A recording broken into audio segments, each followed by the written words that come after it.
Sachal news net work کی videos میں خوش آمدید۔ ناظرین، ویڈیو سے متعلق اپنی قیمتی رائے کا اظہار کمنٹ باکس میں ضرور کریں اور چینل کو سبسکرائب کریں۔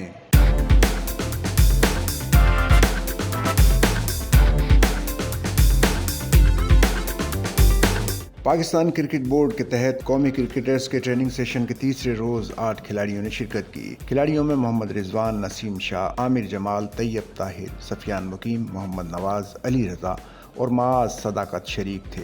ہیڈ کوچ مائک ہیسن سمیت باؤلنگ، بیٹنگ اور فیلڈنگ کوچز سیشن کی نگرانی کر رہے ہیں۔ پی سی بی اعلامیے کے مطابق لاہور سٹی کرکٹ ایسوسی ایشن گراؤنڈ میں کھلاڑیوں نے ٹریننگ سیشن کا آغاز کیا۔ قومی کرکٹرز کی مکمل جائزہ رپورٹ تیار کرنے کے بعد کھلاڑیوں کا ایک پول تیار رکھنے کا منصوبہ بنایا گیا ہے۔ ذرائع کے مطابق پول میں وائٹ اور ریڈ بال کرکٹ کے 40 کھلاڑی رکھنے کا منصوبہ بنایا گیا ہے۔ اس پول سے ہی وائٹ اور ریڈ بال کی قومی ٹیم کی بینچ اسٹرینتھ تیار کی جائے گی۔ پاکستان ایمرجنگ اور پاکستان شاہینز کے لیے اسی پول سے کھلاڑیوں کا انتخاب ہوگا۔ مکمل جائزہ رپورٹ کے بعد نیشنل کرکٹ اکیڈمی میں پول کے کھلاڑیوں پر کام کیا جائے گا۔ ذرائع نے بتایا کہ پہلے مرحلے میں جائزہ رپورٹ کی روشنی میں نیشنل کرکٹ اکیڈمی میں کھلاڑیوں پر کام کیا جائے گا۔ اس کا مقصد قومی ٹیموں کے لیے بیک اپ کھلاڑیوں کو ہر وقت تیار رکھنا ہے۔ قومی ٹیموں میں شامل کھلاڑیوں کی جائزہ رپورٹ کی روشنی میں NCA میں کام ہوگا۔